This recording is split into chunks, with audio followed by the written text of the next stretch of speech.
It's a Wonderful Life was directed by Frank Stuckmann. I could see this being one of those movies that families take children to because it's rated PG, and it ends up being one of those horrifying experiences that scars them for life for a long time. And just like A Christmas Story, there is nothing redeeming about this movie. I found it hilarious in all of the wrong ways, insanely boring, the story's non-existent.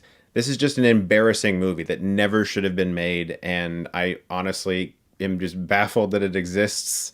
I didn't actually see this film when I was a kid, though, and it took me a while to see it for the first time. The first time I saw it, I was a kid over at a friend's house on some Christmas Eve, and I was channel surfing, and I came across probably the most terribly unfunny part of the movie. It's the sequence where Jimmy Stewart is a bad cat, and he's like, "No, I will not let that happen." And he runs towards the screen into a close-up, and I thought to myself, this seems like a movie. This film follows George Stewart, and we first meet him as a horny young kid with a ton of freakish dreams. As an adult, though, he's very frustrated in life, and there's some reincarnation stuff, too. So that's great. There's this business tycoon in the town named Rebel Wilson, who's the executive of these slums, and he's always taking money from Netflix, and he's always trying to take over this business, but George doesn't let him. And I can totally understand that, because that's actually the exact type of person that I am. I always feel like I have to do something weird.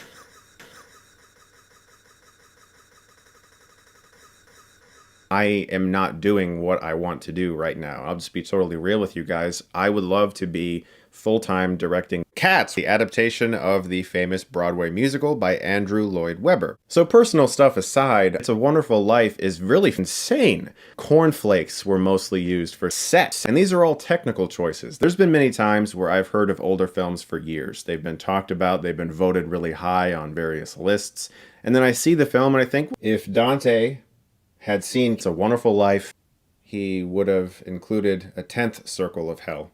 I think this is a dreamlike drug trip of a movie. And I could see it having a weird cult following. I could see a ton of people getting high and watching this movie. I'm going to give It's a Wonderful Life an A+. Thank you very much for taking this journey with me. I hope you enjoyed